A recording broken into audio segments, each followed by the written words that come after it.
Hello everyone. Before we start, make sure to like and subscribe to the channel and leave a comment with where you're from and what time you're watching. That way, YouTube will keep showing you stories just like this one. Now, let's begin. The Replacement. I never thought moving to a different country would make me feel smaller than I already was. Mexico looked beautiful in pictures. Bright colors, warm people, noise everywhere, life spilling out onto the streets. But when you're alone, none of that matters. Loneliness doesn't care how sunny the sky is. I moved to San Jacinto, a mid-sized industrial city in northern Mexico, because my job demanded it. The company I worked for specialized in logistics security, boring to explain, good money to earn. It was a 2-year contract. That was my mental anchor. 2 years. Save hard. Go back home. That's what I kept telling myself while I unpacked boxes in a rented concrete house that smelled faintly of dust and bleach. No family photos on the walls yet. No memories either. Back home, I wasn't popular. Never had been. I wasn't the loud guy. I wasn't the funny one. I was the guy people described as nice when they couldn't think of anything else. Making friends always felt like trying to read a script everyone else had memorized. After work, my routine was painfully predictable. I'd unlock the door, toss my keys in the same ceramic bowl, microwave leftovers, boot up my console, and let YouTube autoplay until I fell asleep on the couch. It worked for a while, but loneliness is patient. It waits. About 6 weeks in, on a Sunday afternoon, I found myself driving aimlessly just to kill time. That's when I noticed a small storefront wedged between a phone repair shop and a bakery. La Viñeta Comics Collections. I laughed out loud. Of course. I muttered, of course. There's a comic shop. Comics had always been my safe place. Before I could even read, I'd flip through my older cousin's books, tracing the lines with my finger, making up stories in my head. Marvel, DC, indie stuff. It didn't matter. The art mattered. The worlds mattered.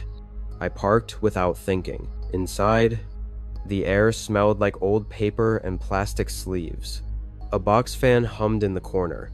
Spanish rock played softly from a dusty speaker. Behind the counter sat a heavyset guy with a shaved head, chewing gum and scrolling his phone. Buenos, he said without looking up. I nodded, suddenly self-conscious. Hey. I drifted toward the wall of new releases. My fingers brushed spines like I was greeting old friends. That's when a voice spoke right next to me. Man, you got good taste. I flinched slightly and turned. He was tall, too thin. The kind of thin that looks fragile but isn't. His skin was pale compared to everyone else in the shop. Thick, black-framed glasses sat crooked on his face. His hair was long and blonde, pulled back loosely, and his beard looked like it couldn't decide where it wanted to grow. He held the same comic I did, Fantastic Four. Yeah, I said, smiling awkwardly. Been reading it forever. No kidding, he said, eyes lighting up. This run, it actually respects the legacy. None of that lazy multiverse garbage. I blinked. Yeah, exactly. He grinned. Name's Riven. Not his real name. I didn't know that yet. I hesitated, then said my name. He shook my hand firmly. Crazy coincidence. Huh? 2 dudes from nowhere, grabbing the same issue at the same time. Yeah. I laughed. Guess so. We talked. Not forced. Not awkward. It just flowed. Comics. Old Marvel arcs. Why the MCU had lost its soul. Star Wars games. Even stupid inside jokes about collectors hoarding mint copies and never reading them. It felt easy. Before I left, he said, "You come here often?" "Just moved here," I admitted. "Didn't know this place existed." "Well," he shrugged. Guess that means I'll see you around. And I did. Twice a week turned into 3 times. Sometimes more. We'd grab tacos from a stand down the block. Sit on the curb. Wrappers piling up. Grease soaking through paper. Dude, Riven said once, wiping his hands on his jeans. You ever notice how lonely this city feels if you don't know people? I nodded. Every damn day. He laughed softly. Same. That should have been my first warning. Over the next couple of months, Riven started syncing with me. At first, it was nothing. Same comic interests. Same games. Normal stuff. Then, it got specific. I wore a faded Doom Patrol shirt one day. 2 days later, Riven showed up wearing the same one. Nice shirt, I said, forcing a chuckle. Right, he said. Found it online. Couldn't pass it up. Okay, all fine. Then it happened again. Same jacket, same sneakers, same backpack style. Man. I joked one afternoon, you stealing my wardrobe now? He laughed a little too hard. Guess we just got similar taste. Then came the haircut. I'd gone short on the sides. Clean up top. Simple. Next time I saw him, his hair was gone. Beard shaved. Glasses changed to thinner frames. He stood in front of me. Arms out. Well, he said. What do you think? I stared. We could have been brothers. No way. I said quietly. That's weird. He smiled, but his eyes didn't. Kind of cool, though, right? Like variants. Same build, different timeline. I forced a laugh. Yeah, Lake sure, but my stomach tightened. A week later, as we were locking up the comic shop behind us, he said something that stuck. You ever think, he said casually, that some people are meant to replace others? I stopped walking. What? He shrugged. Like, same life, same interests, same path. One just slides into the other. That's dark. I said. He smiled again. Just a thought. That night, I barely slept. The next morning, I opened my door and froze. A familiar car idled across the street. Same model, same color, same dented bumper. Riven's. The engine revved. Then it drove off. I stood there longer than I should have, heart pounding, telling myself I was being paranoid. At work, I couldn't focus. By noon, my chest felt tight. I told my supervisor, Lucia, hey, I'm not feeling great. Mind if I head out early? She studied me. You look pale. Go. When I got home, the screen door was open. I never left it open. Inside, the house was silent. Too silent. Then, I heard movement from my office. I moved slowly, heart in my throat, and peeked inside. Riven was kneeling by my closet, going through boxes. Riven, I said, voice shaking. What the hell are you doing? He jumped, knocking over a stack of comics. I was going to surprise you.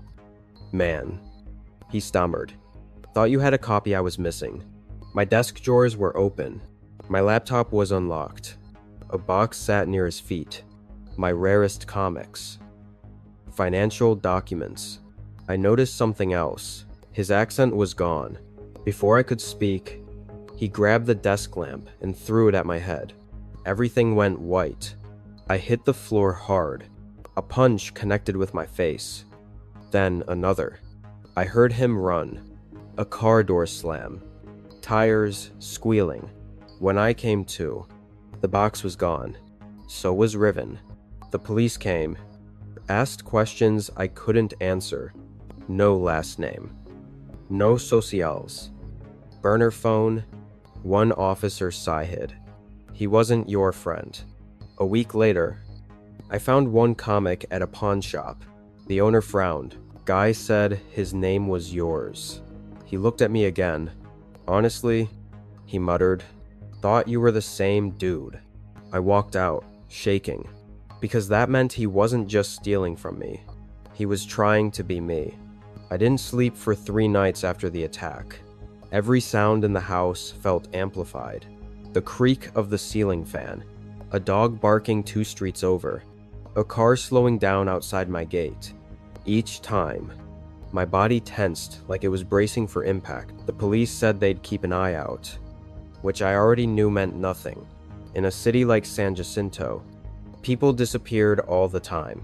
One more weird guy with a fake name wasn't exactly top priority. I sat on my couch, ice pack pressed to my jaw, staring at the blank TV screen. What the hell did you want from me? I whispered to an empty room. The worst part wasn't the stolen comics. Not really. It was the violation. Someone had been in my house, in my life, watching me, studying me. I replayed everything. Every conversation, every laugh, every shared joke. All of it felt contaminated now. I took the next week off work. Told Lucia the truth this time. She shook her head slowly. You trusted the wrong person. I didn't even see it coming. I said, that's how it always works. She replied quietly. On the 8th day, I got a text. Unknown number. You okay? Man, you went quiet. My blood ran cold. I stared at the message for a long time before replying. Who is this? 3 dots appeared. Disappeared. Appeared again. Unknown number. Don't act like that. It's me. I felt sick. You broke into my house. A pause then. Unknown number. You weren't supposed to come home early. That line hit harder than the punch ever did. Why me? Minutes passed. I almost thought he wouldn't answer. Then my phone buzzed. Unknown number. Because you had a life worth taking. I dropped the phone. Later that night, I noticed something else missing. My work badge. The realization made my chest tighten. My job involved secure facilities, restricted areas. If he tried to use my identity, I called my company immediately, locked everything down. The next day, a detective named Alvarez asked me to come in. We found something. He said, security footage. A pawn shop camera caught Riven selling more than comics. Electronics. Personal items. He gave my name, used my signature, wore my clothes. Alvarez leaned back. This man didn't want to rob you. He wanted to replace you. They found him 2 days later. He tried to access a warehouse using my credentials. When I saw him in the interrogation room, my stomach twisted. He looked calm. Different haircut again. Different jacket. But when he saw me, he smiled. Hey, he said softly. You look better. I didn't answer. He leaned forward. You had everything lined up. Job. Money. Stability. You didn't even appreciate it. That doesn't make it yours. I said. He tilted his head. I could have done it better. The judge didn't agree. Fraud. Assault. Identity theft. He went away for a long time. I moved out of that house a month later. Different neighborhood. Different routine. I still go to comic shops. But I don't linger. I don't talk much. I keep my guard up. Sometimes I catch my reflection in a window and wonder how close I came to disappearing completely. People talk about fake friends like they're harmless. They're not. Some don't want your money. Some don't want your stuff. Some want your life. And if you're not careful, they'll wear it better than you ever did. The Hunter. I used to believe that knowing someone for most of your life meant you were safe with them. That belief died quietly, the same way everything else did, without warning, without closure, and without anyone noticing until it was already too late. I'm writing this because I don't know where else to put it. The police asked me to give a statement, but there are things you can't explain to people who only deal in facts and timelines. Some things live in the cracks between moments. Some things hide behind smiles and casual friendships, and some things sit across from you on the couch, wearing the face of the person you love. I'm Caleb Rohr. I'm 31 years old, and until a few months ago, I thought my life was boring in the best possible way. I'd been with my girlfriend, Lillian, since we were 17, high school sweethearts. The kind people roll their eyes at because they assume it won't last. We did long distance through college, me at a state school up north, 2 states over, studying hospitality management.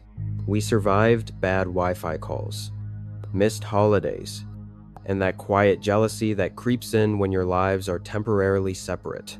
When we finally moved in together, it felt earned. We rented a small house outside of Ridgeway, a quiet town with more pickup trucks than people, and the kind of diners where the coffee tastes burnt no matter how many times they refill it. It wasn't glamorous, but it was ours, and Lillian was the center of it. She laughed loud. She cursed, creatively. She danced in the kitchen when she thought no one was watching. She hated guns, hated knives, hated anything that could hurt someone if you weren't careful. She believed people were mostly good, even when I didn't. That's important to remember, because the woman she became would have scared the hell out of the woman I loved. The first moment I noticed something was wrong didn't feel dramatic. It was just off. I came home early one Tuesday. My work hours bounce around, and she knew that. So it wasn't unusual. When I walked in, the house smelled like steam and eucalyptus. The shower was running. As I passed the bathroom, I heard her, not crying, not singing. She was grunting, sharp, frustrated sounds followed by angry muttering. God damn it. Fuck. No. No. No. It stopped the second I knocked. Lil? I asked. You okay? Silence. Then, carefully controlled. Yeah, I'm fine. Her voice was tight, like she was holding something back. You sure? I said. I'm fine. She snapped. Please don't start. That alone made my stomach sink. Lillian never snapped. Not at me. When she finally came out, her skin was flushed, her hands shaking slightly. She wouldn't look me in the eye. I asked again if something was wrong. She sighed, annoyed. Can you just not interrogate me? I had a rough day. So, I backed off. That night, she barely slept. The next morning, I showered before work. That's when I saw the stain. On the ledge where we kept the shampoo bottle, there was a dark red ring, dried, crusty, under the bottle. More residue clung to the grout like it had been scrubbed too late. It looked like blood. I told myself it was hair dye, or rust, or anything else that didn't make my chest tighten. I didn't say anything. That was my first mistake. A few days later, I came home to find her sitting at the kitchen table with the woman I'd never met. This is Jessa, Lillian said quickly. She's a friend from work. Jessa didn't smile. She sized me up like I was something inconvenient. Mid-30s. Sharp cheekbones. Restless energy.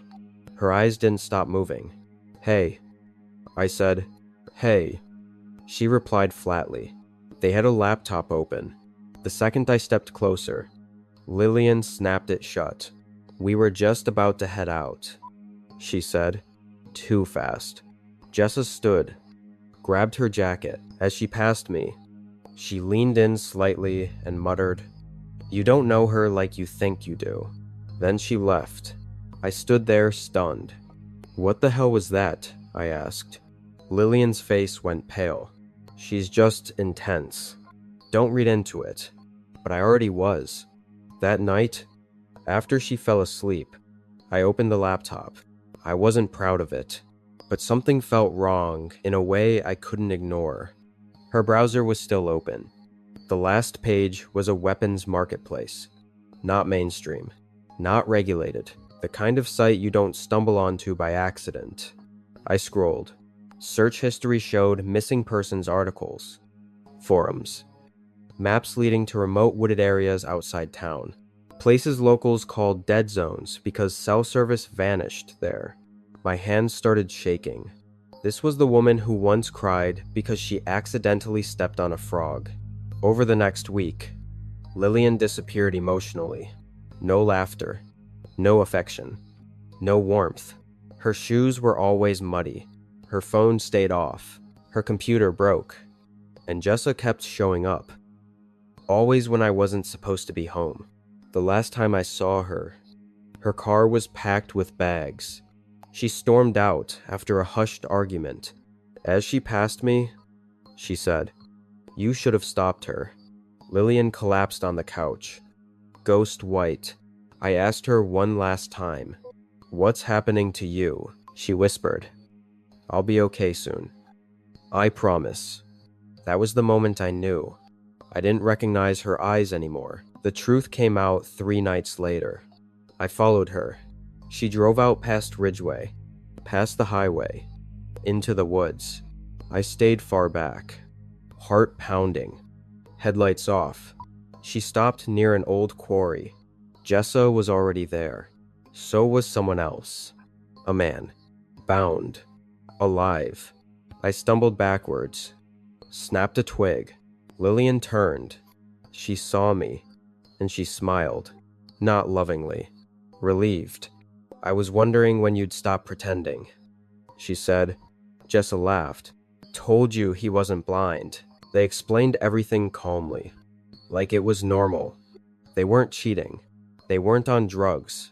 They were hunters. They targeted people no one would miss. Drifters. Abusers. Men with long records and no attachments. Fake friends. Fake names. Fake lives. They justified it. They deserve it. Lillian said, "We make the world safer." I begged her to come home. She tilted her head. "You could help us." When I refused, her face hardened. "Then you're a liability." That man never left the quarry. And neither did Jessa. Lillian framed her. She framed me too. Almost, but she made one mistake. She trusted me. The police found the site weeks later. Too much evidence. Too many patterns. Lillian vanished. Sometimes I swear I see her in grocery stores. Gas stations. Watching. Still hunting. Still smiling. And now you know why fake friends are the most dangerous kind. They don't stab you in the back. They ask you to help hold the knife. The saint. I was 30 years old when I realized I didn't have a single real friend left. That thought hit me one morning while I was sitting on the edge of a borrowed mattress, lacing up boots that weren't even mine, in a room that smelled like mildew and old takeout. Sunlight pushed through a cracked window, cutting across the floor like a prison bar. Somewhere outside, a garbage truck rattled down the street, and for a second, I thought I was back in county again. Same noise, same hollow feeling in my chest. I'd spent most of my life on the wrong side of things.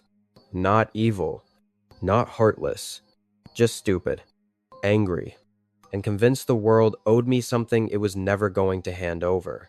I dropped out of high school halfway through 11th grade. Told everyone it was because I didn't need school.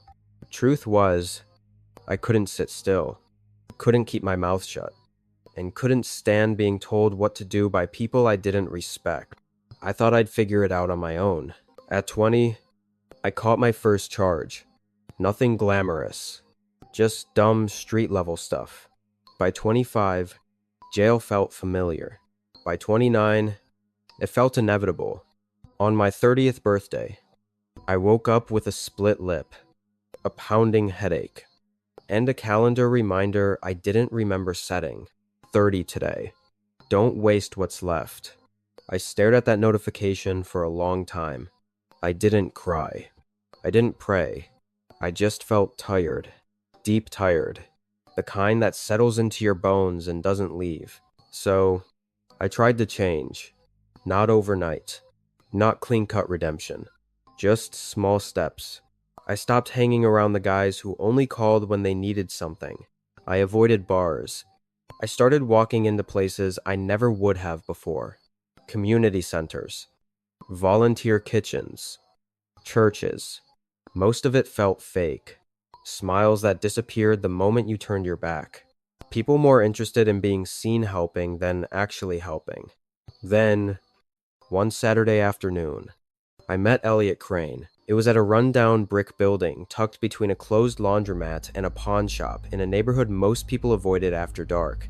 I didn't even know what kind of church it was. There were no crosses on the walls. No sermons that day. Just folding tables. Aluminum trays of food. And people who didn't ask questions. Elliot stood out immediately. Late 40s. Maybe early 50s. Broad shoulders. Thick forearms. Beard streaked with gray. He wore work boots and a plain flannel shirt. Sleeves rolled up like he wasn't afraid to get dirty. He laughed easily.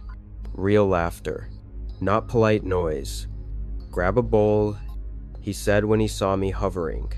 "Chili's still hot." I nodded. "Appreciate it." We sat at the same table. He didn't interrogate me. Didn't try to sell me faith or forgiveness. "Name's Elliot." He said, "You from around here?" "Sort of." I said, "Depends how you define from." He smiled. "Fair enough." Later, I learned Elliot wasn't even religious. He called himself agnostic. Said belief was complicated. What wasn't complicated, in his words, was people needing people. Everyone there loved him. The volunteers, the staff, even the church officials. He donated food, clothes, money. Sometimes entire truckloads of it. He showed up early and left last. Drove into neighborhoods nobody else wanted to go to. Knocked on doors everyone else ignored. I gravitated toward him without even realizing it. Something about Elliot made me feel clean. Like standing next to him erased the worst parts of my past. At least for a while. "You ever think about starting fresh?" he asked me once. While we were loading boxes into the back of his truck. "All the time." I said, "Good." He replied, "Means you're not dead yet." That was the first time I laughed in a long time. I started helping him more regularly. First, once a week. Then 3 times. Then every day. Driving. Lifting. Organizing. Talking to people who needed someone to listen. I never asked how he made his money. He never explained. In my old life, asking questions was dangerous. When I lost my place, Elliot didn't hesitate. "I've got a guest house out back." He said, "Ain't fancy, but it's dry. You can stay as long as you need." That guest house saved me. 1 room, small bathroom, tiny kitchenette. But it was quiet, safe, mine, for almost 2 years. Life made sense. People stopped looking at me like a screw-up. They saw me as Elliot's guy. His right hand, the guy who helped. I thought I'd finally found a real friend. Then came the day Elliot changed. It was subtle at first. Less talking. More staring. He'd drift off mid-conversation, like his mind was somewhere else. One afternoon during a donation drive, I noticed his hands shaking. "You alright?" "Man?" I asked. He exhaled slowly. "Yeah, just tired," but I knew tired. This wasn't that. That night, from the guest house, I saw his light still on, blinds wide open. He paced back and forth like a caged animal. Something felt wrong. I told myself to mind my business. I didn't. As I crossed the yard, I heard yelling. Not frustration. Rage. "I don't care how you do it," Elliot shouted. "Get it done. I'm not staying in this hell another day." My stomach dropped. I crept closer, heart hammering, and looked through the window. Elliot was on the phone, face twisted with anger I'd never seen, spitting words like weapons.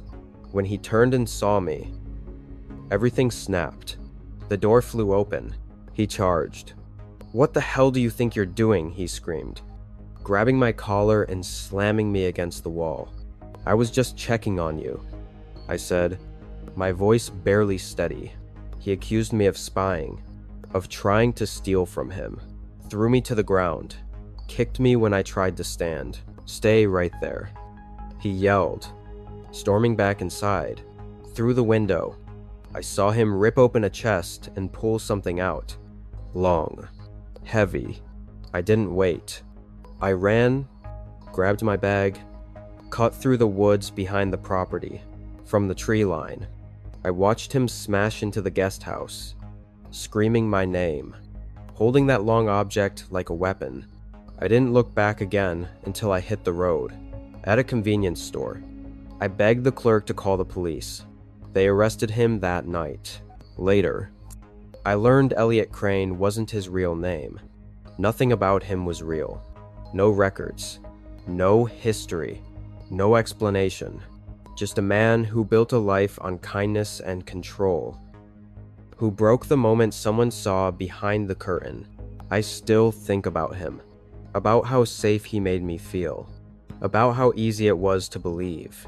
Fake friends aren't always obvious. Sometimes they save you before they try to destroy you, and sometimes the people who look like saints are the ones hiding the darkest secrets of all. I still remember the way the heat sat on my skin that night, thick and unmoving, like the air itself was watching us. I was 16 when it happened. Back then, we lived in a 3-story house tucked deep into the outskirts of Pine Hollow, Maine. One of those towns where woods swallow roads and neighbors are a rumor more than a reality. The nearest house was over 2 miles away. And at night, when the cicadas went quiet, you could hear your own breathing echo off the trees. My parents loved that isolation. I didn't. That summer, my parents were out of town for the week, visiting my aunt in New Hampshire. They trusted me too much. Probably, I'd convinced them I was responsible enough, that having a few friends stay over wouldn't turn into anything stupid. There were 4 of us that night. Me, Riley Boone, who laughed too loud and always pretended he wasn't scared of anything. Kendra Walsh, sharp-tongued, sarcastic, the kind of girl who masked nerves with attitude.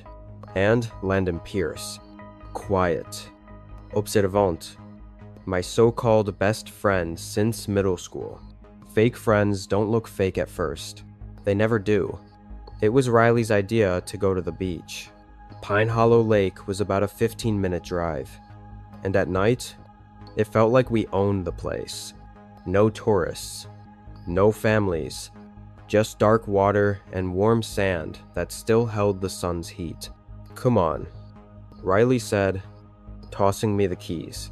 "It's hot as hell. You want to just sit around sweating?" Kendra smirked. "I swear if there's leeches, I'm blaming you." Landon didn't say anything. He just nodded, already grabbing his hoodie. The drive was normal. Music blasting. Windows down. That stupid feeling you get when you think you're invincible just because you're young and surrounded by people you trust. We swam. We joked. We stayed longer than we should have. When we finally pulled back into the long gravel driveway, the house stood there like it always did. Tall, dark, and quiet. Except, it wasn't completely dark. The light on the second floor was on. I slowed the car without realizing it. That wasn't on when we left. "Right?" I asked. Riley leaned forward between the seats. "No. Maybe your parents forgot something. They're 3 states away," I said. Kendra rolled her eyes. "Relax. Probably a timer or something." I wanted to believe that. Then came the bang. It was loud, sharp, like something heavy hitting wood. The second floor light snapped off instantly. Silence swallowed everything. My keys slipped from my hand and clattered onto the gravel. "What the hell was that?" Riley whispered. My chest tightened. I don't know. I reached into my pocket, fingers shaking, pulling out my phone. The screen lit up for half a second. then went black. No, no, no, I muttered, pressing the button again. Dead. Kendra. I said, call the cops. Are you kidding me right now? She cursed under her breath. Before I could say anything, Landon bent down, scooped up the keys, and headed for the front door. Landon. Wait, I said sharply. Don't go in there. He didn't even turn around. You're freaking out over nothing. Dude, just stop, Riley added, but Landon was already unlocking the door. The house swallowed him whole. Kendra, call the cops, I said. Now. She fumbled for her phone. Yeah. I didn't wait. I pushed inside, the door creaking softly behind me, and immediately, I felt it. That wrongness. The air inside was cooler. Stale. Like it hadn't moved in hours. I flicked the light switch. Nothing. Landon. I called quietly. No answer. I moved toward the kitchen. Every step slow. Deliberate. I opened the drawer where my dad kept his knives and wrapped my fingers around the handle of the biggest one. My heart was hammering so hard I was sure everyone could hear it. I started up the stairs. Halfway up, I stopped. Landon. I whispered again. This isn't funny. Man, that's when I heard it. My name, soft. Close, Ian. My blood turned to ice. The voice wasn't Landon's. Before I could react, flashing red and blue lights washed over the walls through the front window. Police. Relief crashed into me so hard my knees almost gave out. I turned and ran back down the stairs, barely keeping my balance. I was inches from the front door when it slammed shut on its own, rattling the frame. I froze. Footsteps echoed behind me. Slow, heavy. I turned. A dark figure stood near the hallway, face swallowed by shadow. Something metallic glinted in their hand. A gun. Time stopped. Then the front door exploded open as police burst inside, shouting commands. The figure bolted, disappearing up the stairs. The knife slipped from my fingers, clattering to the floor as I collapsed, sobbing uncontrollably. One officer knelt beside me. Hey, look at me. But I didn't feel safe, not even close. Landon. I choked out. My friend, he's still in there. They found him 30 minutes later, unconscious, alive. No sign of the intruder. No forced entry. No answers. That night, we slept in a hotel. 5 years passed. Life moved on. Or at least, it pretended to. When my family decided to sell the house, I thought the past was finally behind us. I was wrong, because the basement was still waiting. And so was the truth about my friends. 5 years is a long time. Long enough for fear to dull at the edges. Long enough for memories to feel distant. Like something that happened to another version of you. By the time my parents decided to sell the house, Pine Hollow barely felt real to me anymore. I was in college, living 2 states away, coming back only to help pack things up. The house looked smaller than I remembered. Same long driveway, same trees, same quiet that felt heavier now, like it knew something we didn't. My parents split the work. They took the upper floors. My younger sister, Brooke, and I handled the first floor and basement. Let's get the creepy part over with, she said, forcing a laugh as she flipped on the basement light. The stairs groaned under our weight. The basement smelled like dust and old cardboard. Memories stacked in boxes no one wanted to open. Christmas decorations, old clothes, my dad's tools. That's when we saw it. A large brown leather suitcase shoved behind a rusted shelving unit. Isn't that Dad's? Brooke asked. I think so, I said. From like forever ago. I grabbed the handle and tried to lift it. It didn't budge. What the hell? Brooke muttered. What's in there? Bricks? We dragged it out into the open. The zipper was stiff, like it hadn't been touched in years. I don't like this, she said. Neither did I, but I unzipped it anyway. The smell hit first. Not rot. Not exactly. Something dry. Old. Inside were bones. Human bones. A skull stared back at us. Jaw slack. Empty eye sockets frozen in a silent scream. Brooke screamed. I think I did, too. My parents were in the basement seconds later. My mom dropped to her knees.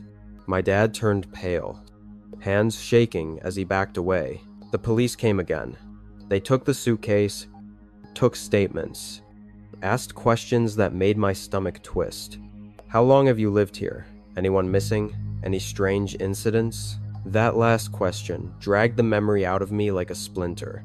The night of the break-in, the gun, the whisper, my friend unconscious upstairs. The detective listened quietly, nodding, writing everything down. You said your friend entered the house first, he said. What was his name? Landon Pierce. Something flickered across his face. Do you know where he is now? I haven't talked to him in years. I said, he moved away. They found the answer 2 weeks later. The bones belonged to a man named Caleb Norwood. He'd gone missing 12 years earlier. Local guy. Drifter. Known for couch surfing and small-time theft. Last seen near Pine Hollow. The medical examiner said he'd been killed by blunt force trauma to the head. Then came the part that made my blood run cold. He'd been dead long before the night of the break-in. Years dead. Meaning the person in our house that night wasn't hiding the body. They were protecting it. The police reopened the case, and they reopened old interviews, including Landon's. They found him in Ohio, married, working construction, a normal life. Too normal. When detectives questioned him, he cracked faster than anyone expected.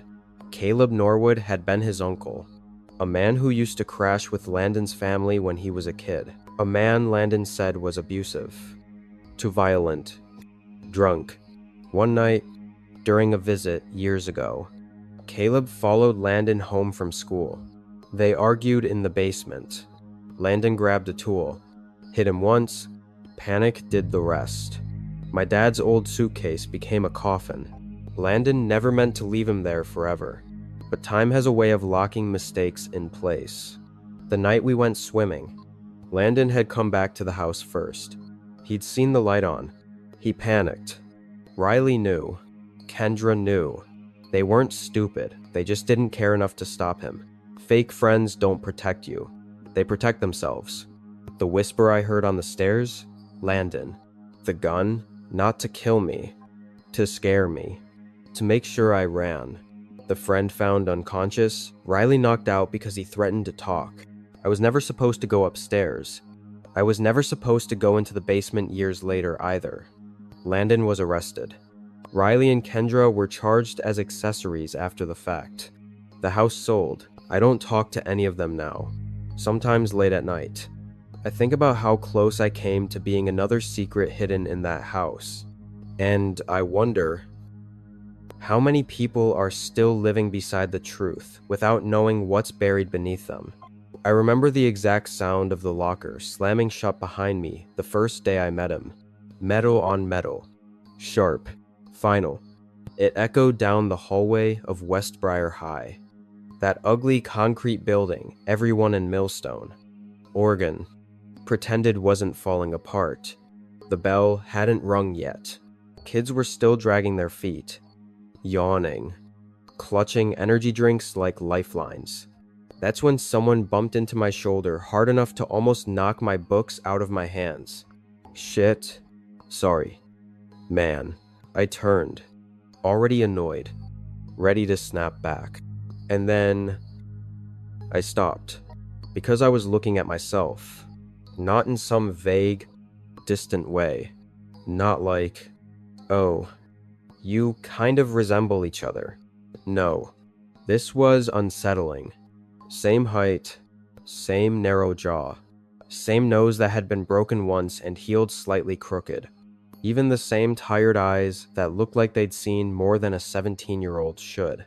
The only difference was his hair. Mine was trimmed short. School safe. His was longer. Messy. Like he didn't care if it got in his eyes. He stared at me for a second, then laughed. "Whoa," he said. "That's freaky." "Yeah," I replied. "You, too." He stuck out his hand. "Name's Ryland Mercer." I hesitated for half a second, then shook it. I know," he interrupted, grinning. "You're me." That was the first joke he ever made. It wouldn't be the last. Ryland slid into my life like he'd always been there. Same classes, same lunch period, same bus route. It felt natural, almost too easy. Teachers mixed us up constantly. Mercer, both of us would stand. The class would laugh. Kids started calling us mirror boys. Someone even spread a rumor we were long-lost brothers. We leaned into it. Same hoodies, same sneakers. Sometimes we'd switch seats just to mess with people. I hadn't had a best friend like that before. I grew up quiet, kept my head down. My dad worked long hours at the mill. My mom left when I was 10. I learned early not to expect much from people.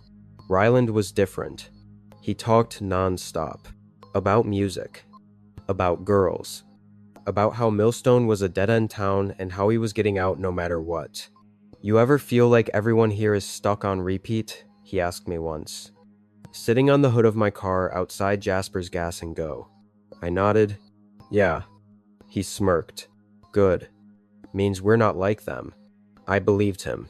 That was my first mistake. Her name was Bree Holloway. She transferred mid-semester, which in Millstone was basically headline news. People noticed her immediately, not because she was flashy. She wasn't. But because she looked like she didn't belong. City confidence. Leather jacket even when it wasn't cold. Smelled like peppermint and smoke. She laughed loud and didn't apologize for it. She sat 2 rows ahead of us in U. Lass. History. The first time she turned around and looked at us. Her eyes flicked back and forth between our faces. "Okay," she said. "That's weird." Ryland leaned forward. You guys look identical," she said. "Like, it's messing with my brain." He laughed. "Told you, I'm the better looking one. Though," she looked at me. "You going to argue that?" I shrugged.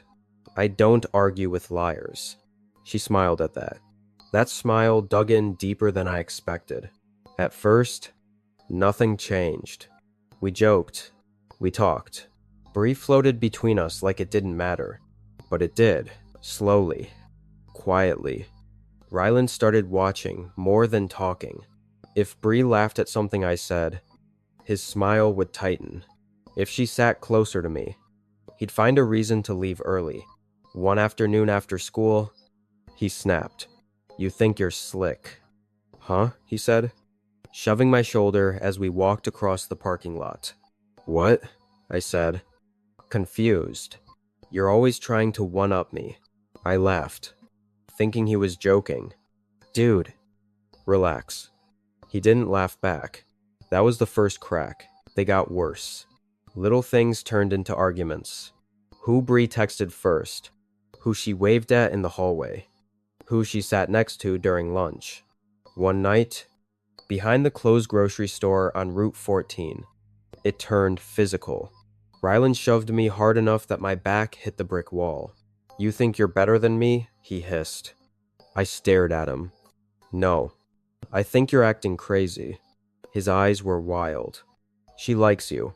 I didn't answer. That silence said everything. And then, one Monday morning, Ryland didn't show up. No desk shuffle. No smart comments. No mirror image staring back at me. His locker stayed closed. I texted him, nothing. By Friday, teachers stopped asking where he was. Rumors started, dropped out, moved away. Arrested. Nobody knew. I told myself he'd come back. He never did. Life moved forward like he'd never existed. And that scared me more than if he had died. Ryland vanished. But the damage he left didn't. For weeks after he stopped showing up, I kept catching myself turning around in class, half expecting to see him slouched in the chair behind me, tapping his pen against the desk, smirking like he knew something I didn't. Every time attendance was called, there was a pause where his name used to be. Every time, the silence felt heavier. Bree noticed before I said anything. "You okay?" she asked one afternoon as we walked toward the parking lot. "Yeah." I lead. "Just tired." She stopped walking and looked straight at me. "You're a terrible liar." I said it. He just disappeared. She nodded slowly. People don't just disappear. At the time, I thought she meant emotionally. I didn't realize how literal she was being. Without Ryland around, things between Bree and me changed. There was no tension anymore. No competition hanging in the air like static. We talked more about stupid stuff. About real stuff. She told me about growing up in Reno. About her mom's third divorce. About how she hated small towns, but somehow always ended up in them. I told her about my mom leaving. About my dad barely speaking after work. About how Millstone felt like a trap. One night, sitting in my car outside her place, she said quietly, "I think he hated you." I stared at the steering wheel. "No, he was my best friend." She shook her head. "He wanted your life." That sentence stayed with me. Life did what life always does. It moved on, whether I was ready or not. College, in-state. Bree stayed close. We broke up once, got back together twice, fought over money, over distance, over dumb things that felt huge at the time. We survived all of it. I proposed near Cedar Bluff Overlook, hands shaking so badly I almost dropped the ring. She laughed, cried, said yes, then punched my arm and said, "You took long enough." We married 3 years later. Small ceremony. Cheap beer, loud music, real happiness. I thought whatever darkness Ryland carried was buried in the past. I was wrong. The message came on a Tuesday night. I was driving back from a 3-day work trip. Headlights cutting through rain-soaked back roads. My phone buzzed in the cup holder. Bree. "Hey, this is weird," she said when I answered. "What's up?" "I just got a text from your number." I frowned. I haven't texted anyone. I'm driving. There was a pause. I could hear the TV murmuring in the background. "He says it's you," she said slowly. "Says you're already home." My stomach tightened. "Bree." "Don't answer." I already did. My grip tightened on the wheel. What did he say? Another pause. Longer. "He wants me to meet him. Says it's a surprise." Rain streaked across the windshield, like something trying to claw its way in. "Where?" "There's this old hunting hut out past Ashwood Trail." My heart dropped into my chest. "Listen to me." I said, "Do not go there." I sent you the location just in case." She hesitated. That fear, raw, animal, hit me all at once. She went anyway. Later, she told me every detail. The hut looked abandoned, wood rotting, windows cracked, the smell of damp earth and old smoke hanging in the air inside. Candles flickered, a table set for two, food still warm, and him. He looked older, harder, but the face was the same. He smiled and said, "Surprise." She froze. "You're not my husband," she said. He laughed softly. "Relax. I just wanted to talk." He watched her eat, watched her breathe. "You know," he said, leaning forward. "I always wondered how it would feel. Living your life." That's when she ran. Her text came through as I was minutes away. "He's chasing me." I yelled into the phone. Get out, now. Don't stop. She burst through the trees, lungs burning, boots slipping in the mud. She looked back once, just once, and saw his face twisted with rage. I pulled up as she stumbled onto the road, threw the door open, dragged her inside. Ryland slammed his hands against the car window as I sped away, screaming. The police found him hiding nearby. His real name wasn't Ryland anymore. He'd been in prison, stalking, harassment, multiple women. During questioning, he said one thing: he stole my life. I still see his face sometimes. In mirrors, in old photos, in dreams. People ask me if I believe in fake friends. I don't answer, because some friends don't disappear. They wait. I didn't meet her on a bad day. That's what still messes with my head. I met her during one of those harmless, forgettable moments. Coffee sweating through a plastic cup. Wedding spreadsheets open on my phone. Laughing about things that didn't matter yet. Back then, nothing felt heavy. Nothing felt dangerous. If I'm being honest, I was excited. A bachelorette weekend. A break from routine. An excuse to feel young again. The bride. My best friend since college. Was named Harper. She was getting married in the fall. And like most people who swear they don't want anything crazy, she absolutely wanted something crazy. Just controlled crazy. That's how the guest list formed. 7 of us total. Different personalities stitched together by Harper's optimism in a shared group chat that wouldn't shut up. That's also how Rowan entered my life. Rowan was loud in a way that made you laugh before you realized you were uncomfortable. She talked fast, drank faster, and never seemed embarrassed about anything. At first, it felt refreshing. Everyone else measured their words. Rowan bulldozed through hers. You overthink everything. She told me the first night we met, clinking her glass against mine. Life's short. If you don't jump on the bar now, you're going to regret it when you're 40. I laughed, because that's what people do when they don't know how else to respond. Back then, I thought she was brave. Over the months of planning outfits, flights, the rental house, Rowan and I grew closer.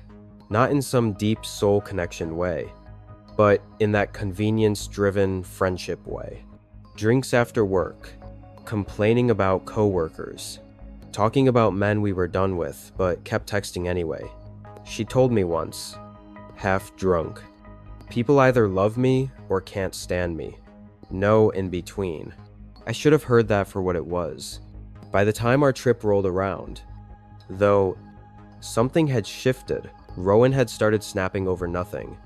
She'd show up late, disappear mid-conversation, get irritated if the attention drifted away from her for even a minute.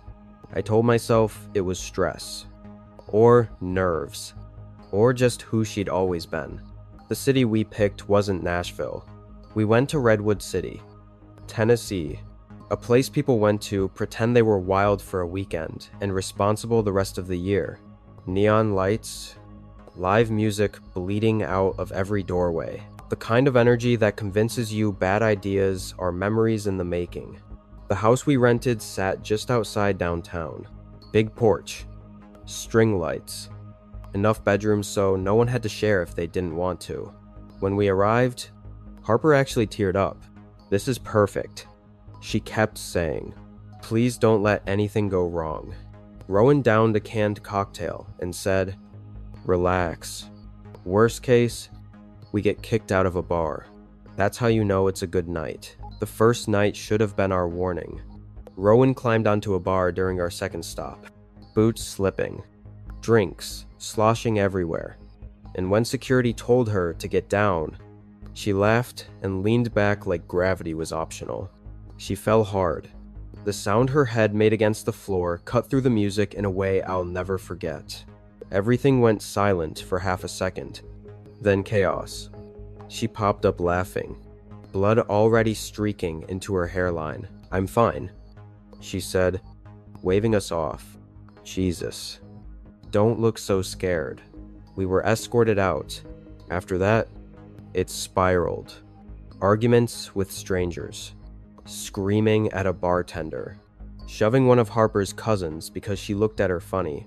Harper pulled me aside outside the last bar, eyes glassy with panic.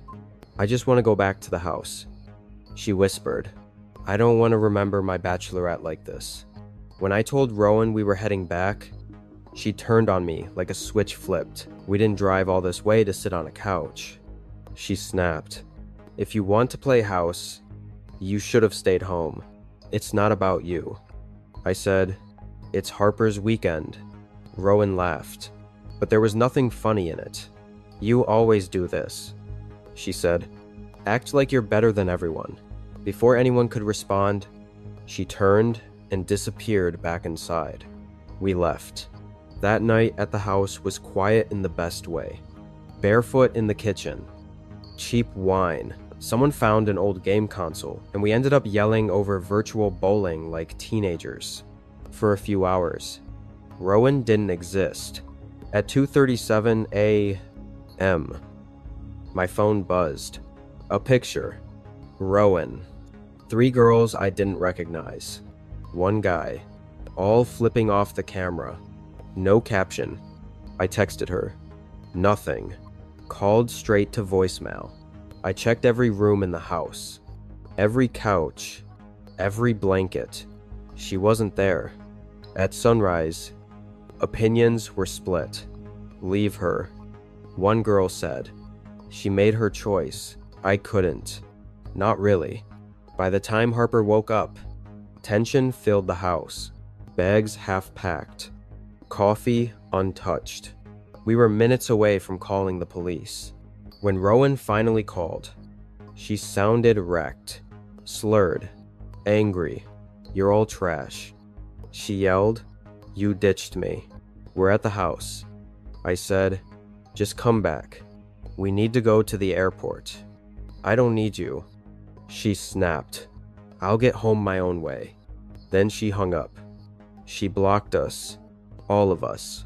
We boarded the plane without her, for years. I wondered if that was the moment everything broke. And I didn't see her again until last Friday night. I didn't think about Rowan again for years. That sounds colder than it felt. But life has a way of forcing distance where guilt already lives. Harper got married. I changed jobs, moved apartments, learned how to fall asleep without replaying old conversations in my head. Rowan became a question with no answer, until she wasn't. It was a Friday night. Nothing special about it, the kind of tired that sinks into your bones after a long work week. My boyfriend, Caleb, was out of state for a conference.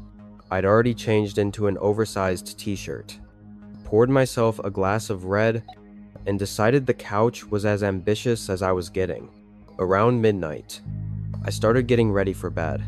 I propped my phone on the bathroom cabinet and FaceTimed Caleb while brushing my teeth. He was halfway through telling me about some awkward networking dinner when he stopped talking mid-sentence. Just froze. "What?" I asked, mouth full of toothpaste. "Is someone else there?" he said. I laughed. "Very funny. I'm not joking," he said. His voice had changed. Tight. Controlled. "I just saw movement behind you." I turned the phone toward the bedroom doorway. Nothing. My closet door was cracked open like it always was. "You're tired?" I said. He shook his head. "I saw someone. The door moved." I felt my stomach drop. He texted me while we were still on FaceTime. "Get out now. Don't react." I didn't argue. I didn't ask questions. Something primal kicked in. The kind you don't negotiate with. I slid my feet into shoes, grabbed my keys off the counter, and moved toward the kitchen like I was just grabbing water. That's when I saw her. She was standing in my bedroom doorway, still smiling. Her hair was longer, thinner. Her eyes looked wrong, too alert, like she hadn't slept in days, maybe weeks. Neither of us spoke at first. Then she tilted her head and said softly, "You left me in Redwood City." My hands went up without me thinking. "Rowan." I said, "You shouldn't be here." She took a step forward. "You all got on that plane." She said, "I watched your location disappear." Caleb's voice was shouting through the phone now, but it felt far away. "I told you to call me." I said, "I tried to help you." Her smile cracked. "You didn't try hard enough." That's when I ran. The sound of her footsteps behind me still shows up in my dreams. Fast, barefoot, determined. She kept yelling the same sentence over and over, like it was carved into her brain. "You left me in Redwood City." I didn't look back. I burst out of my building and ran into the street, waving my arms like a maniac. A patrol car slowed, then stopped. The officer barely had time to open his door before Rowan slammed into me from behind. We hit the pavement hard. She screamed, fought, thrashed. The officer yanked her off me, cuffing her as she laughed and cried at the same time. When they searched her, they found the knife tucked inside her sweatshirt. I sat on the curb, shaking so badly my teeth chattered. She stared at me from the back of the cruiser, not angry, relieved, like she'd finally finished something. The legal part is still ongoing. Restraining orders, statements, meetings I never wanted to attend. They say she's unwell, that she fixated, that what happened in Tennessee wasn't the cause, but maybe the crack. I've replayed that weekend 1,000 times, wondered if staying would have changed anything. But some people are already falling when you meet them. You just don't hear the ground yet.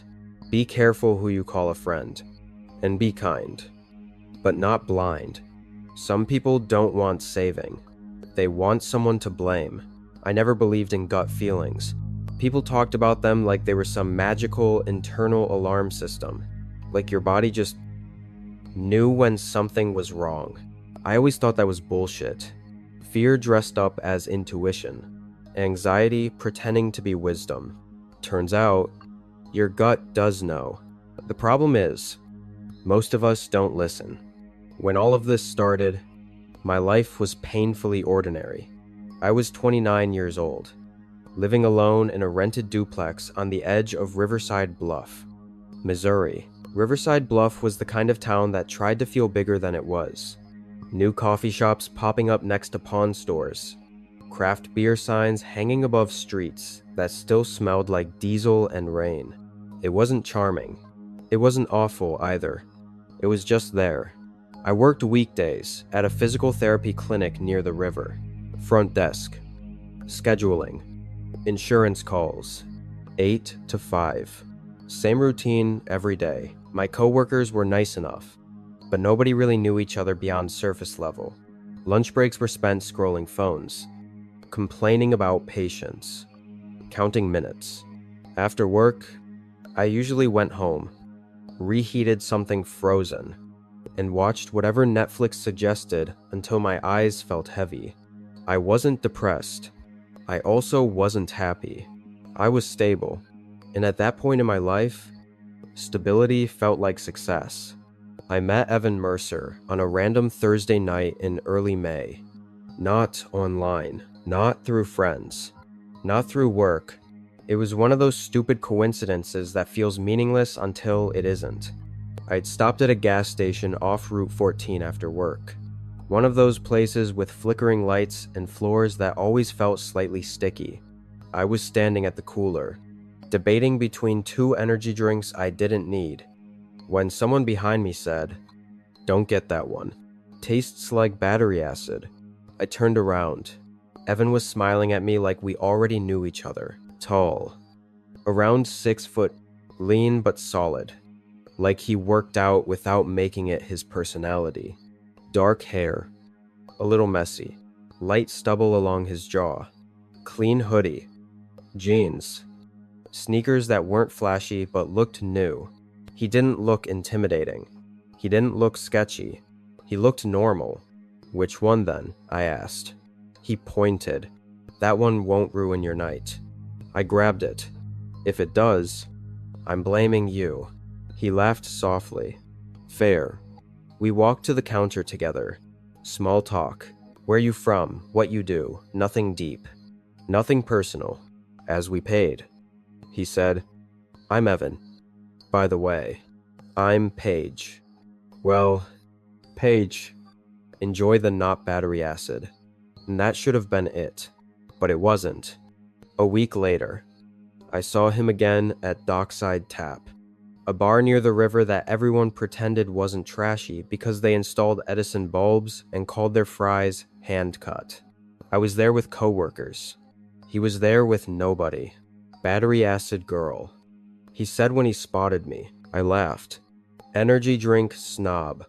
We ended up sitting together most of the night. Evan was easy to talk to. Not loud. Not pushy. He didn't interrupt. Didn't overshare. Asked questions but never pried. The kind of guy who made conversation feel effortless. What do you do for fun? What do you hate doing? What's something people always misunderstand about you? Normal questions. But something about the way he asked them felt attentive. At the end of the night, he didn't ask for my number. He just said, "Good seeing you again. Paige." That made me trust him. Over the next few weeks, we kept running into each other. Coffee shop near the courthouse. Farmer's market on Saturday mornings. Another bar trivia night. It felt organic, like life nudging us together. Eventually, I gave him my number. We started texting. Not flirty. Not heavy. Just friendly. Memes. Complaints about work. Dumb observations about people. He remembered things. Little things. How I hated cilantro. How I always parked crooked. How I drank iced coffee even when it was cold. It felt nice. It felt like being seen. A month later, we tried going on a date. Dinner at a casual place downtown. Burgers. Fries. Cheap wine. Halfway through, I realized I didn't feel that way. No butterflies. No pull. No spark. When he walked me to my car, I told him the truth. I like you. I said carefully, I just don't think this is romantic. He didn't get defensive. Didn't argue.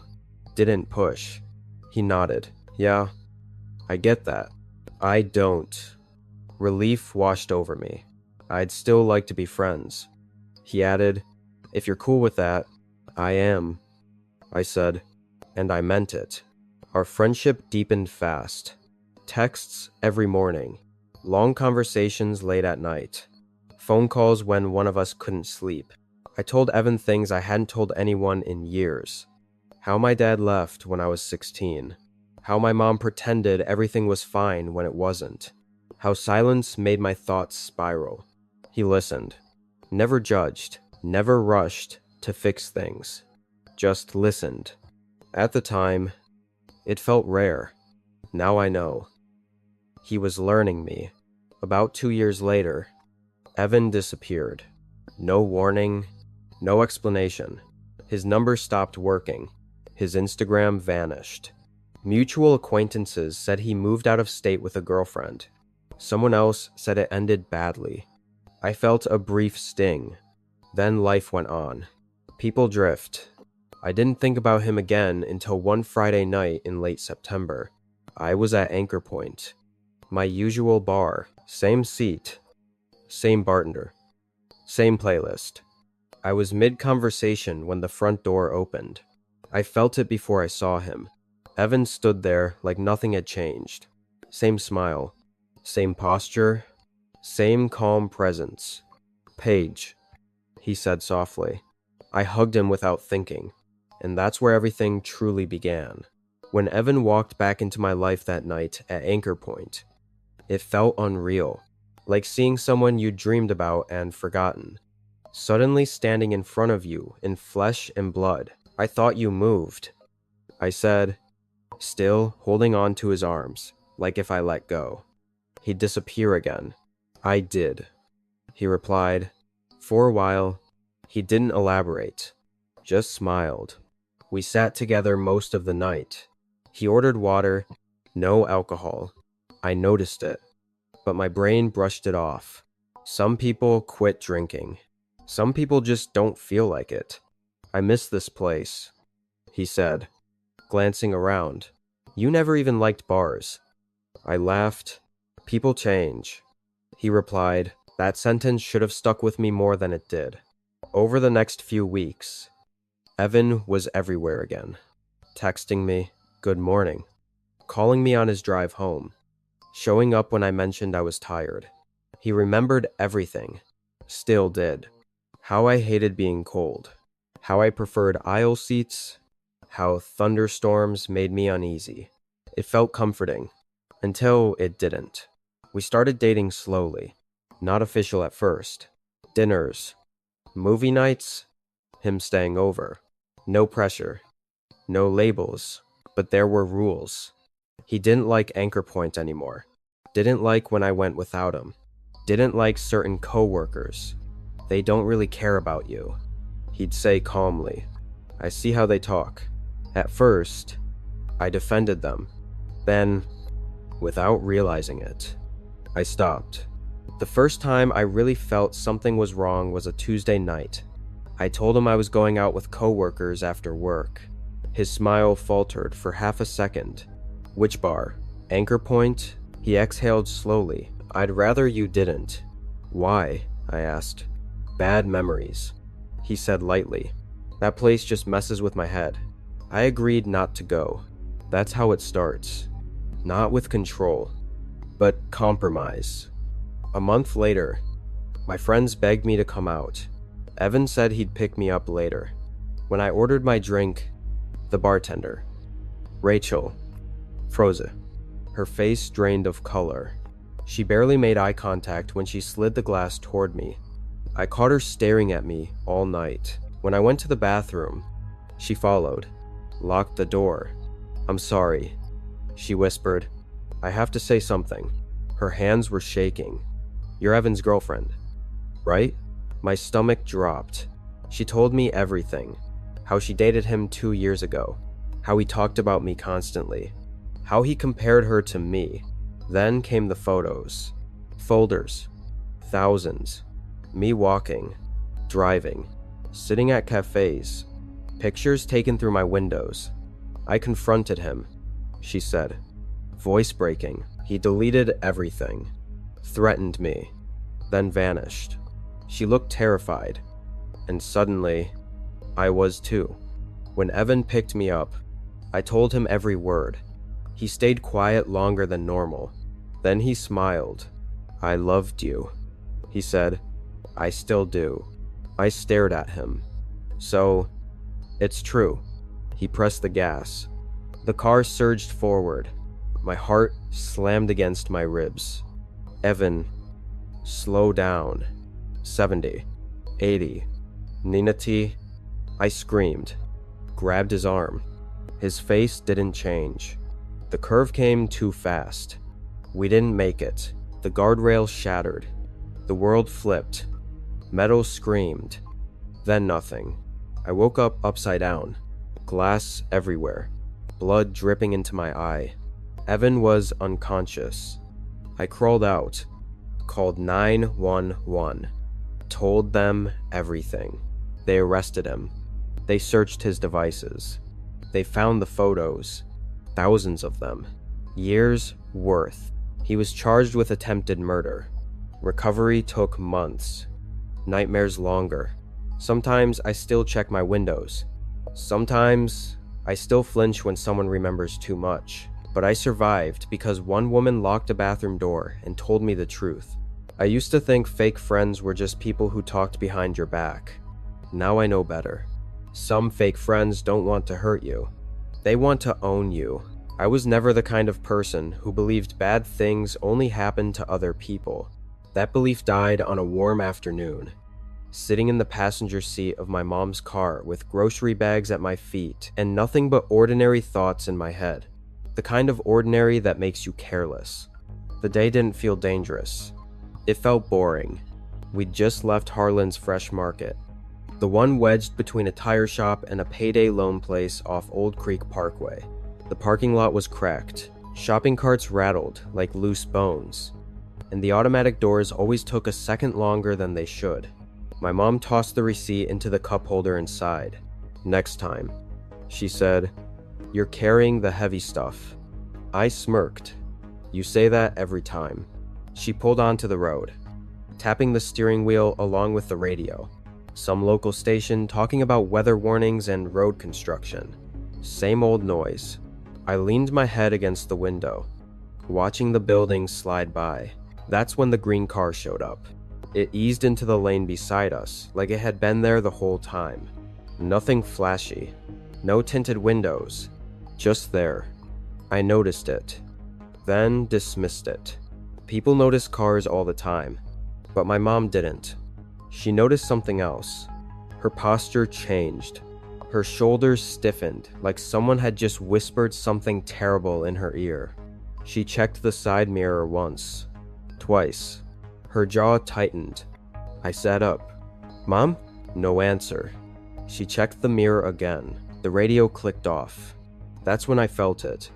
That heavy crawling feeling in your chest when something is wrong, but your brain hasn't caught up yet. "Mom," I said again, quieter this time. Her voice came out low and controlled. "Don't move." "What?" I asked. "What's happening?" She swallowed. "Green car. Passenger side." I turned instinctively, but she snapped. "Don't look." That's when she said it. "They've got a gun."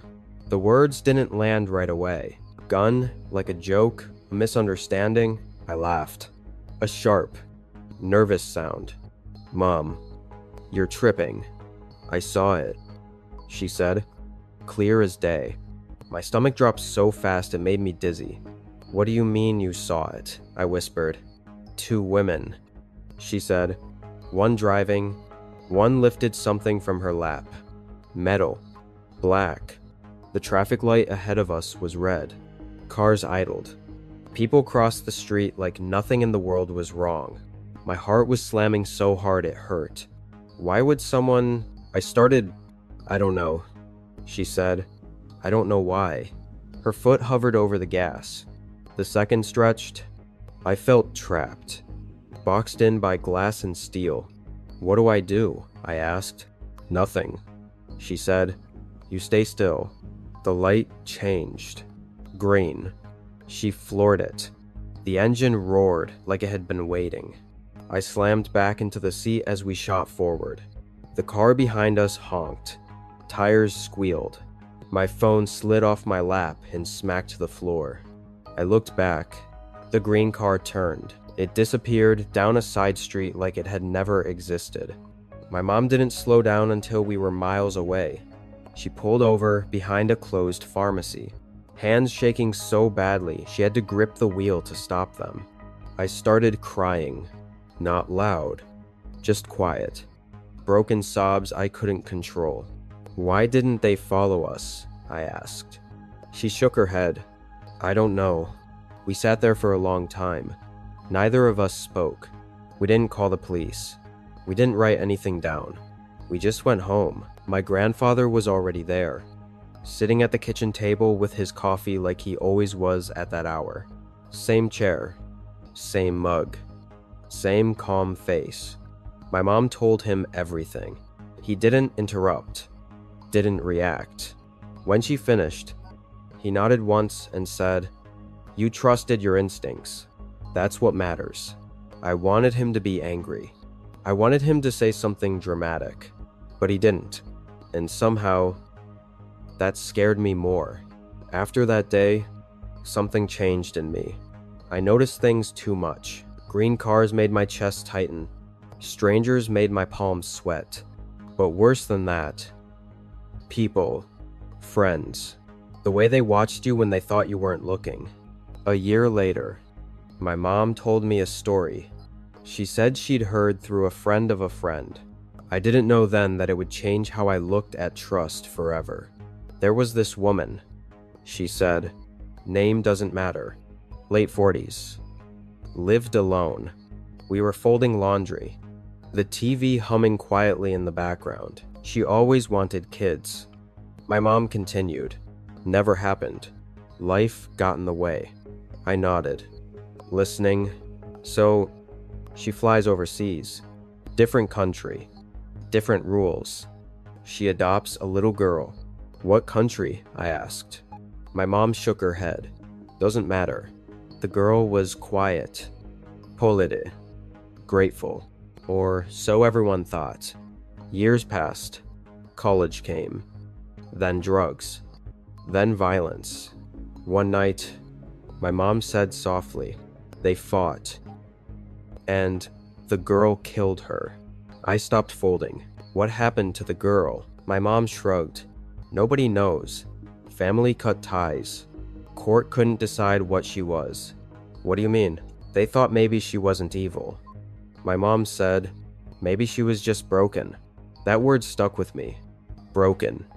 I didn't realize it then, but that story was preparing me for Ridge.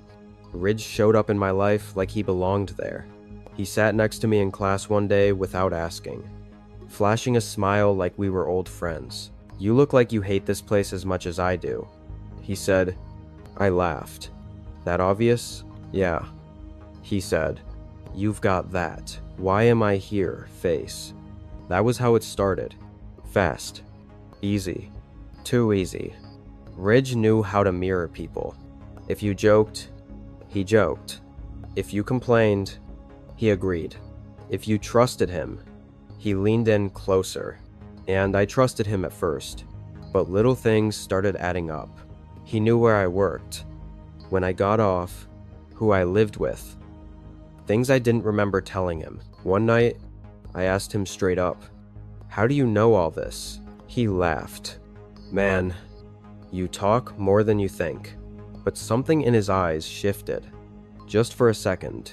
Then came the green car parked across the street from his place. Same dull color. Same ugly shade. Who's that? I asked. Ridge didn't even look. Relax, he said. You paranoid. But his fingers tightened around his drink. And I knew the feeling. After that night, I couldn't shake the feeling that something had already crossed a line I didn't see happen. Ridge kept acting normal. Too normal. He still texted like nothing was wrong. Yo, you alive? You disappearing on me, or what? I stopped replying right away. Not on purpose at first. I just didn't feel like it. Something about him started putting weight on my chest. Like when you walk into a room and can feel tension without knowing why.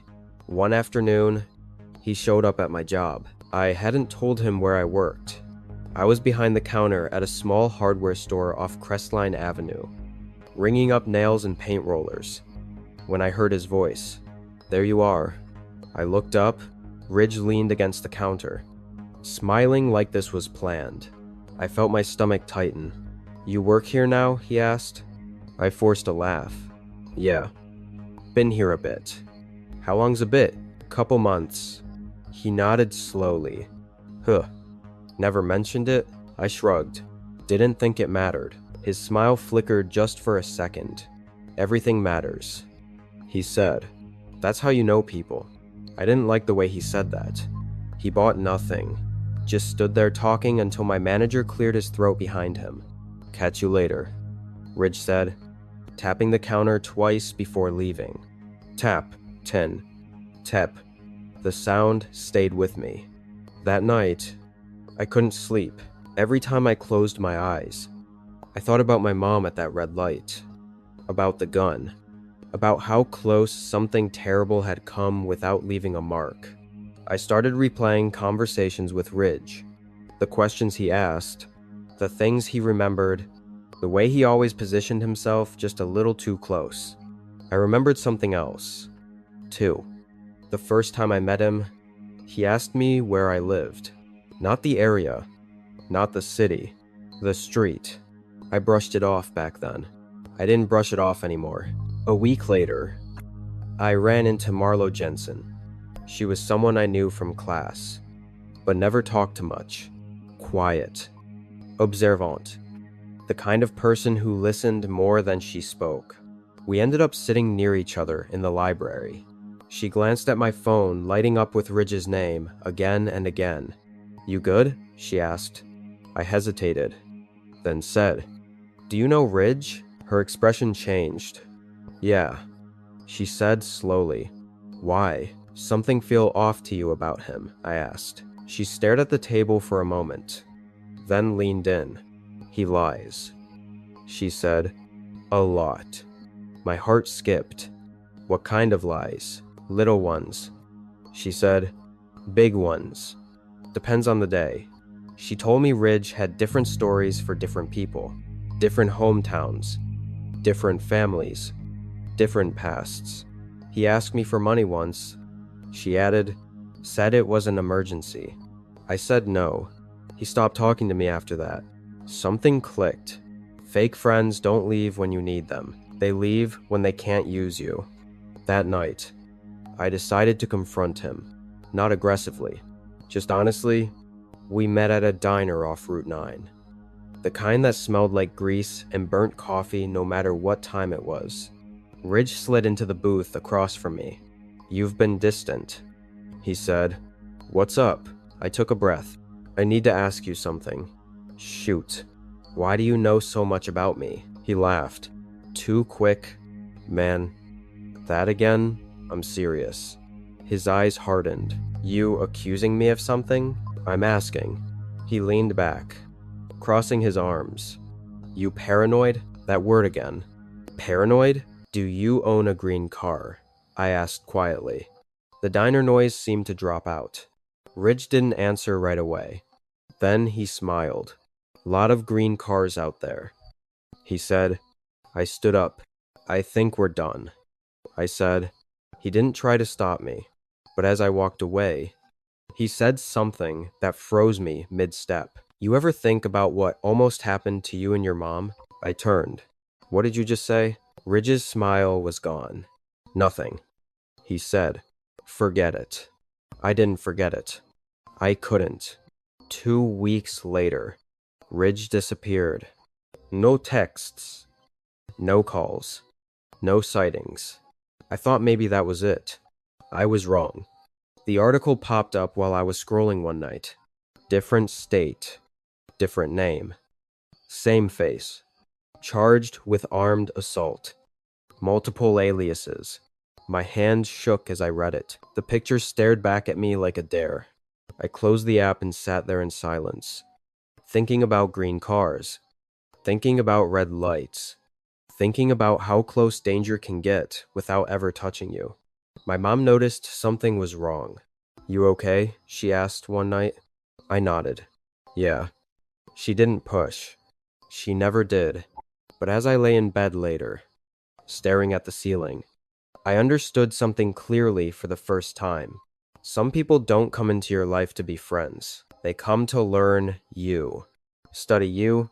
Wait, and when they leave, it's not because they're done. It's because they found something else.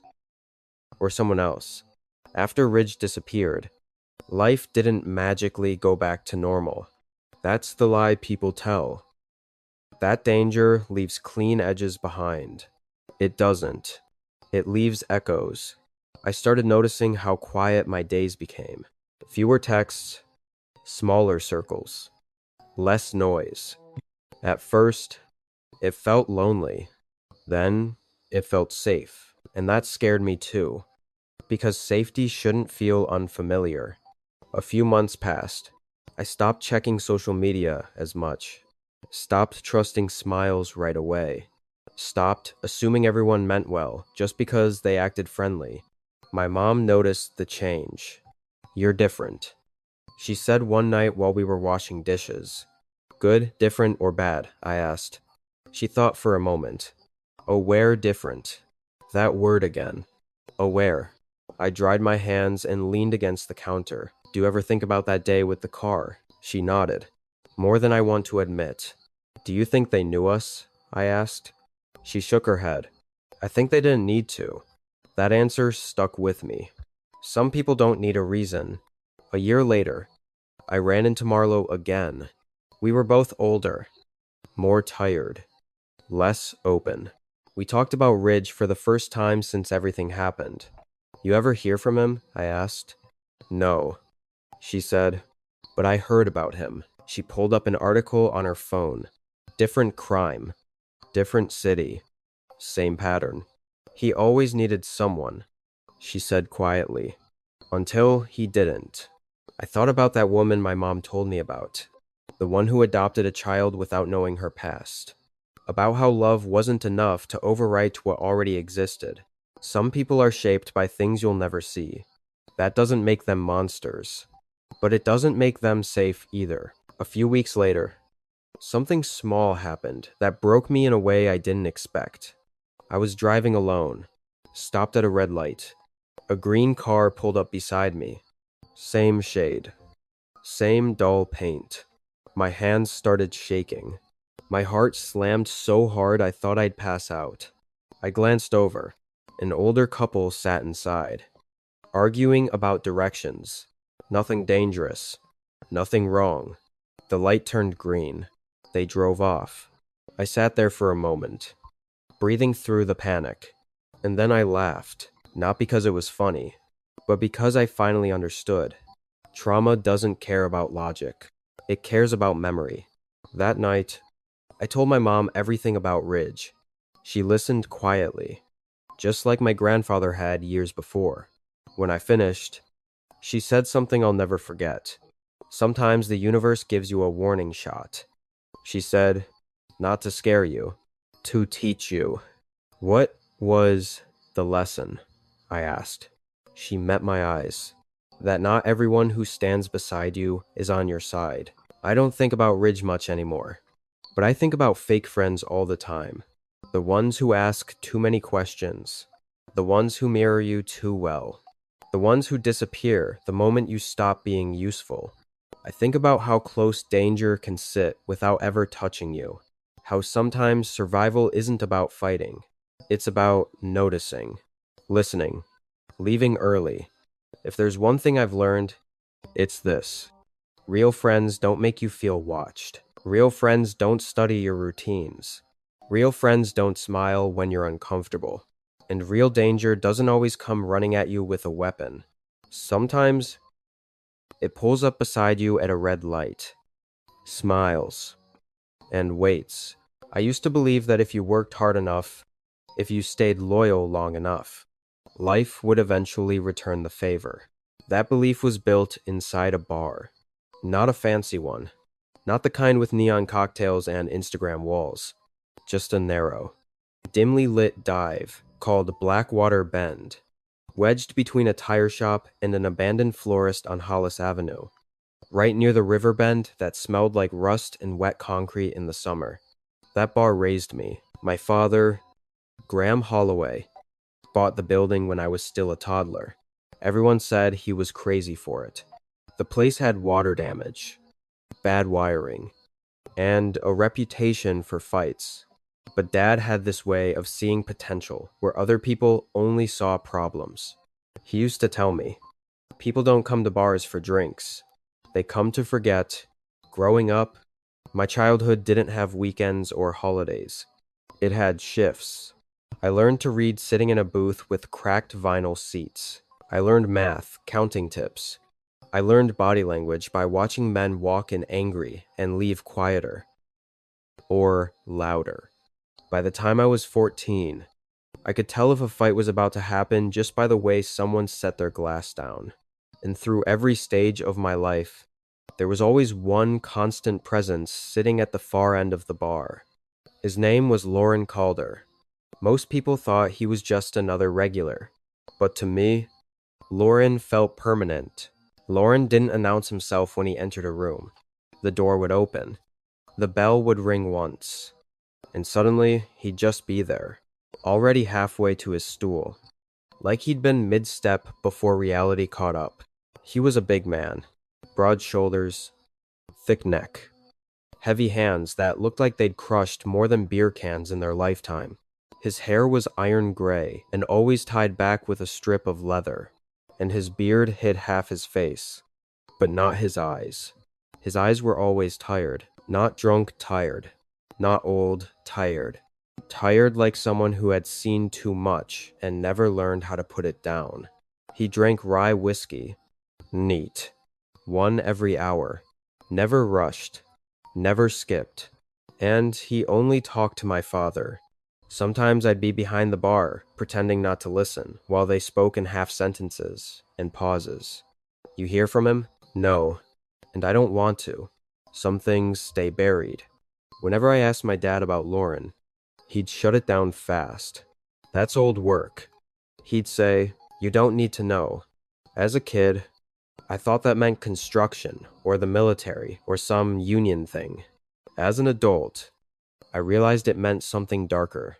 The day my father died started like any other. He complained about the fryer not holding temperature, told me I was ordering too much beer from the distributor, asked if I remembered to pay the electric bill. Then he grabbed his chest. That was it. No dramatic speech. No last words. Just confusion in his eyes. And then nothing. At the hospital, the doctor used words like sudden and peaceful. None of those words mattered. All I saw was my father. This man who seemed immovable, reduced to a still body under fluorescent lights. 3 days later, Blackwater Bend was mine. I didn't feel proud. I felt trapped. But I opened the bar anyway. Because closing, it felt like letting my father die twice. That first night back, the place was packed. People I hadn't seen in years showed up. Old regulars hugged me like we were family. Strangers bought shots for Graham. I smiled. I poured. I nodded. Then the door opened. Lauren walked in. The second he saw me alone behind the bar, something in his face cracked. He didn't speak. He didn't even sit down at first. He just stood there, gripping the back of the stool like it might slide away. Then he sat, and he started crying. Not quiet tears. Not dignified grief. Full-on chest-shaking sobs. The bar went silent. I poured him a rye and slid it across the counter. This one's on the house, I said, for my old man. Lauren wrapped both hands around the glass like it was keeping him upright. I should have gone first, he whispered. That sentence stayed with me. It felt wrong. As the night dragged on, the crowd thinned. By closing time, it was just me and Lauren. Empty bottles lined the bar. Chairs were flipped. The lights were dimmed. All right, I said gently. You're done for the night. Let's get you home. He didn't move. I'm not who you think I am, he said. I frowned. When you get old, he muttered, death stops being scary. Memories don't. I sat beside him. You sound like you need sleep. His hand slammed down on the bar. I did things, he said, things I can't undo. And I liked it. I stood up. He stood faster. His hand grabbed my collar and shoved me backward. I see their faces. He screamed. Every damn night. My back hit the wall. Then, just as fast, he let go. Sat back down. Started sobbing again. Your father knew, he said. That's why he stayed. Then Lauren started yelling. Not English. Something harsh. Angry. Foreign. He flipped stools. Smashed glasses. Screamed like a man being torn apart from the inside. I stayed frozen. Finally, he looked at me. I won't let them follow me anymore. And he ran. The police said it like they were talking about a lost wallet. No sign of him. Probably took off. That was the official answer. They checked Lauren Calder's house twice. Once that night, once the next morning. Same result both times. No forced entry. No struggle. No note. No packed bags. Just an empty place that felt more like a motel room than a home. No photos on the walls. No mail on the counter. No family pictures. Just a single chair by the window and a half-empty bottle of rye on the table. The officer looked at me and shrugged. Some people don't leave much behind. That sentence sat wrong with me. Because Lauren had been in my life for over 2 decades. And suddenly, it was like he'd never existed. Blackwater Bend didn't feel the same after that night. I kept expecting to hear the bell on the door ring and see Lauren already halfway to his stool. nodding at me without smiling. But every time the door opened, it was someone else. Someone loud. Someone normal. The regulars noticed. Where's that big quiet guy? Hey, ain't Lauren coming in anymore? He's sick or something? I told them the truth. I don't know. And that wasn't a lie. But it wasn't the whole truth either, because something about that night kept replaying in my head. Not the yelling, not the broken glass. The words, "Your father knew," a week after Lauren disappeared. I started sleeping in my dad's old office above the bar. I told myself it was because the apartment felt too quiet. That wasn't it. I needed to be closer to answers. The office hadn't been touched since the day my father died. His jacket still hung on the hook. His old radio sat on the desk, permanently tuned to a station that barely came in.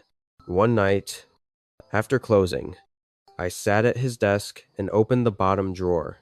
That's where I found the box. It was old, cardboard soft at the edges, taped shut with yellowing tape. Inside were newspaper clippings, not from Ridgeway Falls, different towns, different states, different years. Headlines jumped out at me. Local man found dead. No suspects. River disappearance, still unsolved. Bar fight ends in fatality. Witnesses, silent. On the back of one photo, written in my father's handwriting, were two letters, L, C. My stomach dropped.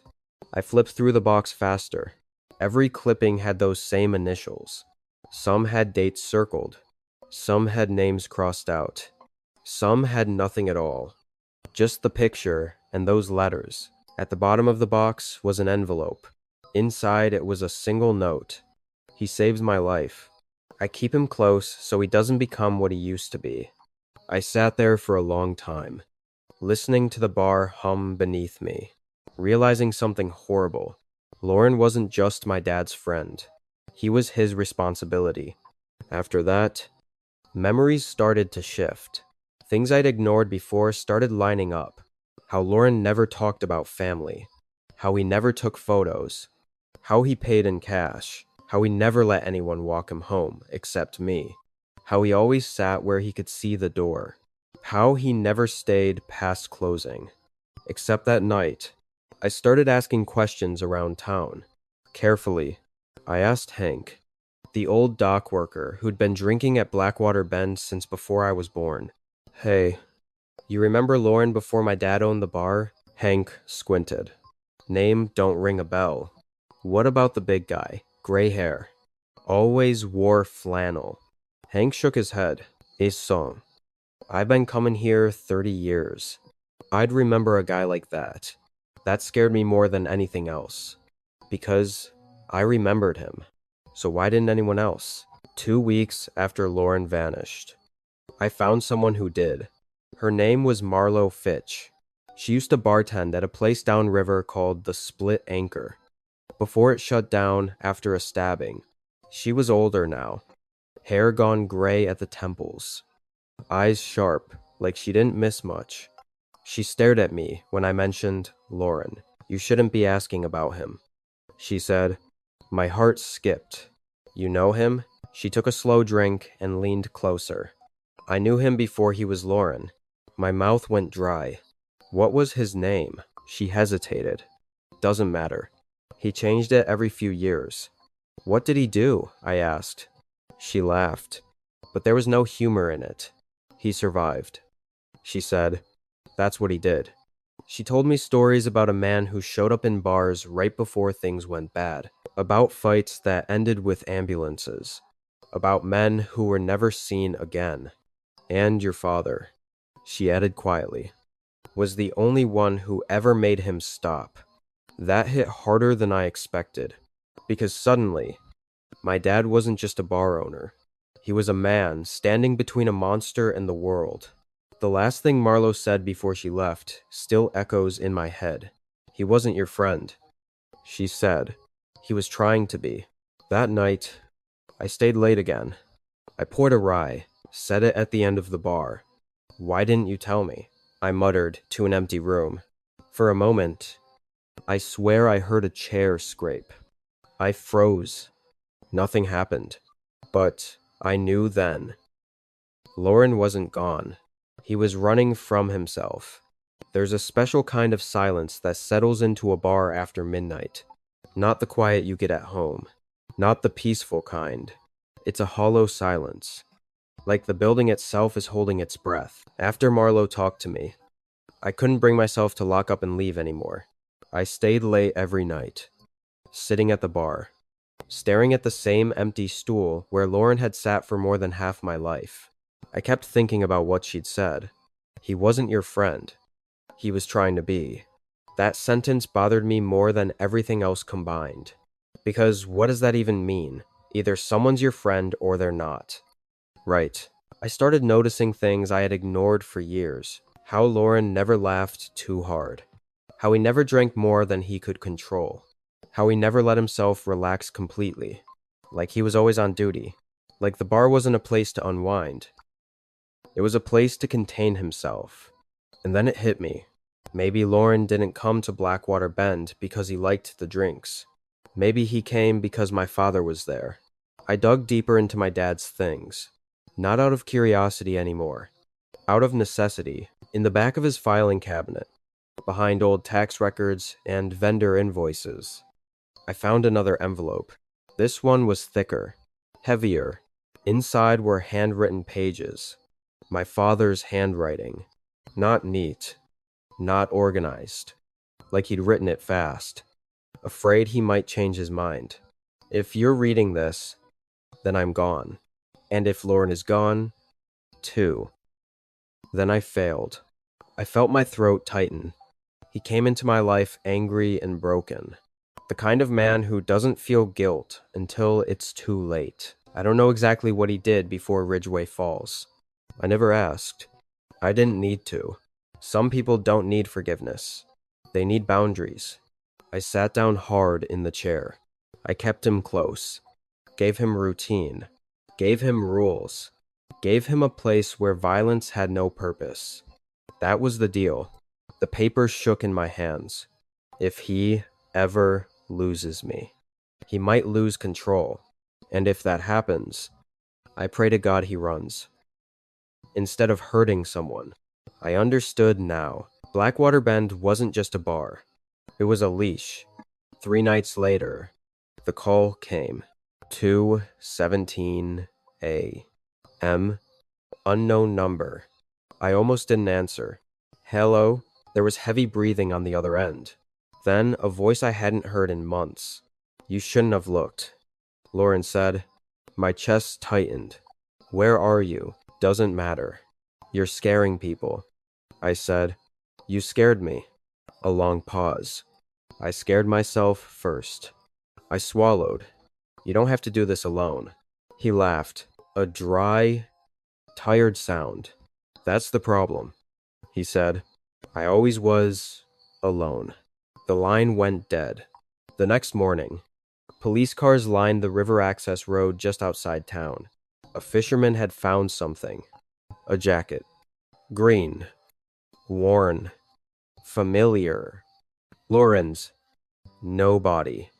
No blood. Just the jacket folded neatly on a rock by the water. Inside the pocket was a note. My name on the front. The officer hesitated before handing it to me. I knew why.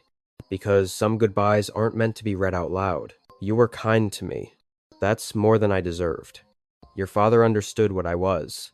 You only saw what I tried to be. That's the difference between us. If I stay, people get hurt.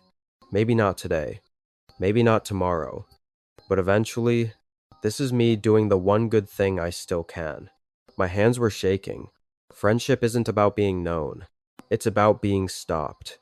At the bottom, one last line. Tell the bar I'm sorry. They ruled it an assumed drowning. No witnesses. No remains. Just another unsolved story added to the town's long list of quiet tragedies. Life moved on. It always does. Blackwater Bend is still open. Same stools. Same lights. Same smell of old wood and spilled liquor. Some nights, New regulars ask about the empty seat at the end of the bar. I tell them it's taken. They usually laugh. They don't understand. I used to think fake friends were the ones who smiled to your face and talked behind your back. Now I know better. Sometimes fake friends are the ones who sit beside you for years while hiding what they really are. Not because they want to hurt you, but because they're afraid of what happens if you see the truth.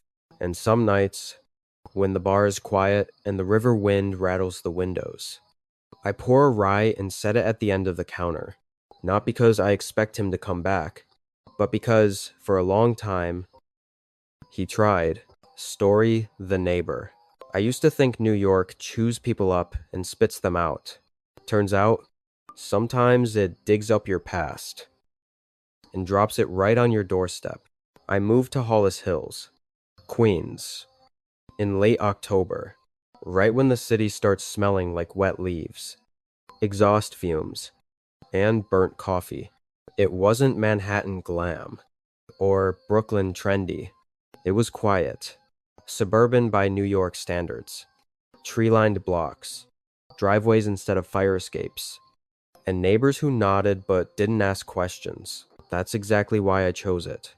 After years of cramped apartments upstairs, neighbors blasting music at 3 a.m., and landlords who treated maintenance requests like personal insults, I wanted silence, space, somewhere I could work without hearing someone argue through the walls.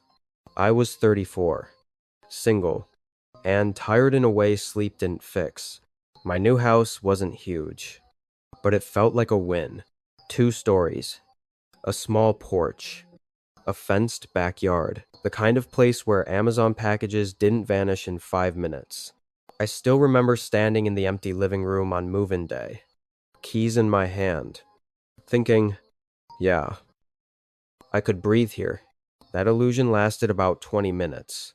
I was unloading boxes from my car when I heard someone say my name. Not the full version. The old one, Joey. I froze. Nobody in my adult life called me that. I turned slowly, half expecting some random neighbor who got the wrong idea. Instead, I saw a face I hadn't seen in over 2 decades. Same crooked grin, same uneven eyebrows, same posture, like his shoulders were always bracing for something. My stomach dropped. No way, I said. Gal? He laughed, a sharp bark that pulled a memory straight out of my chest. Holy hell. Joey Morales. I thought that was you. Calvin Ree, my childhood best friend. Out of every person I never expected to see again, he was at the top of the list. We grew up on the same block in South Bronx, back when the buildings were uglier and the streets were louder, when kids still played outside until streetlights came on, not because parents trusted the neighborhood, but because they were too tired to care. Cal and I were inseparable, while other kids played stickball and got into dumb fights. We stayed inside. Video games were our thing before they were cool. We'd sit cross-legged on the floor, controllers warm in our hands, arguing over whose turn it was, like it was life or death. Bro, you died. Pass it. I'd say, no, that was lag. Cal would argue. You saw that? That wasn't me. Sleepovers meant soda cans under the bed and whispering at 2 a.m., so his mom wouldn't yell from the hallway. We talked about everything back then. Games we'd make one day. Places we'd live. How we'd never turn into boring adults. Then, one summer, his family moved. Just like that. No goodbye party. No warning. His house emptied. And that was it. We talked a few times after. Then less. Then not at all. Life happened. And now, here he was, standing in front of my new house like a glitch in reality. You live here? I asked. He pointed next door. Been here about 6 months. I laughed, still trying to process it. You got to be kidding me. Small world. Huh? He said. Something about his smile felt off. but I ignored it. Nostalgia is a powerful drug. The first week felt almost nice. We talked over fences, caught up in fragments.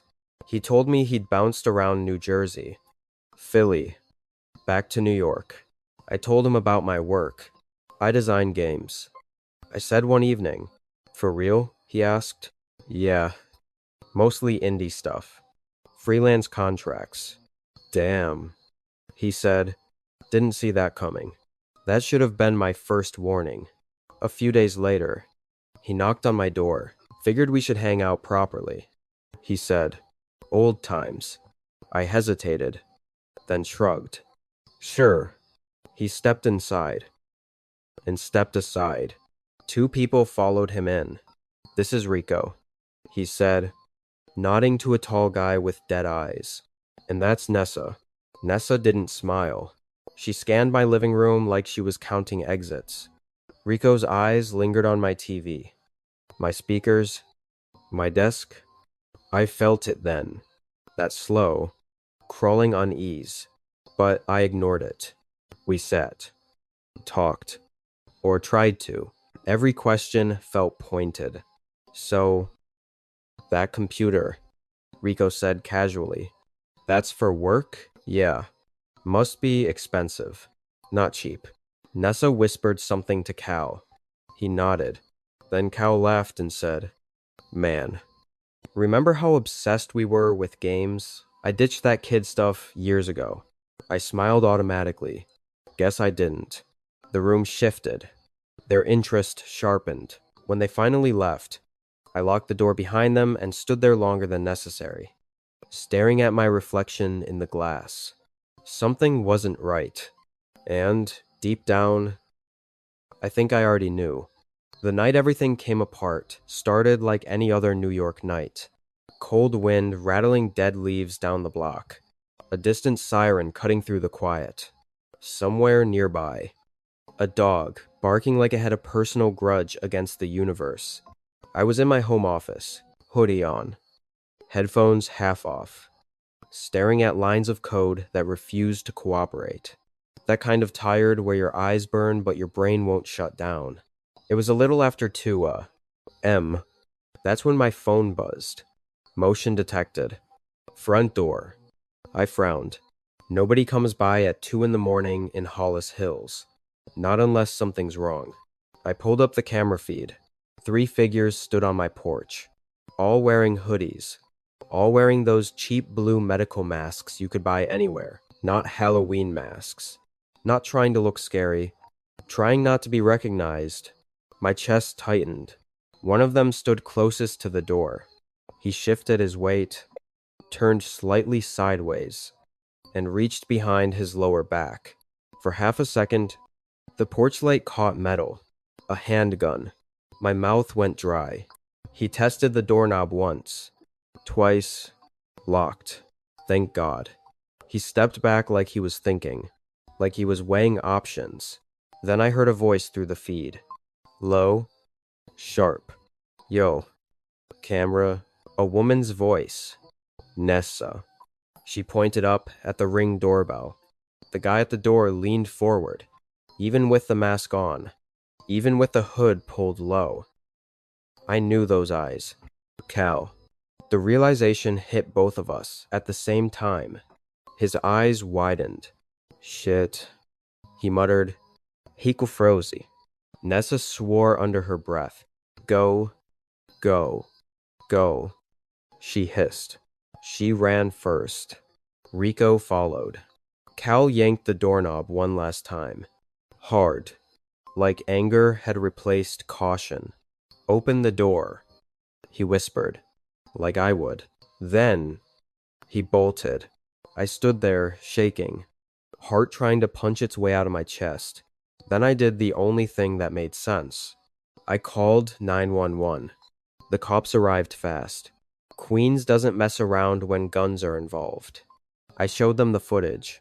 Every angle. Every second. The officer watching it paused when Cal's face filled the screen. "You know him?" he asked. I swallowed. "Yeah. He's my neighbor." That changed everything. Turns out, I wasn't the first house. Over the next 2 days, detectives came back, asked questions, took statements, played footage I'd never seen. Another house. Same trio. Same pattern. The difference? No masks. Cal had gotten sloppy. They picked him up 3 days later. I saw it happen from my window. Unmarked cars. Flashing lights. Cal being pulled out of his house in cuffs. He didn't fight. Didn't yell. He didn't look at me either. I don't know which hurt more. That he tried to rob me, or that he knew exactly what he was doing. Later, a detective told me everything. Cal wasn't just drifting, he was desperate. Gambling debts. Bad connections. Rico was muscle. Nessa planned jobs. They targeted quiet neighborhoods. Familiar faces. Fake friends. People who knew just enough to hurt you. I kept thinking about our childhood. The sleepovers. The promises we made. How somewhere along the way, he chose a darker path. And how close I came to paying for it. I still live in that house. The cameras stay on. Sometimes, late at night, I catch myself staring at the empty driveway next door, remembering a kid with a controller in his hands, laughing like the world couldn't touch him. New York doesn't always change people. Sometimes, it just reveals who they already were. Never assume you're safe because of where you live. Never assume the past can't hurt you. And never trust someone just because they used to be your friend.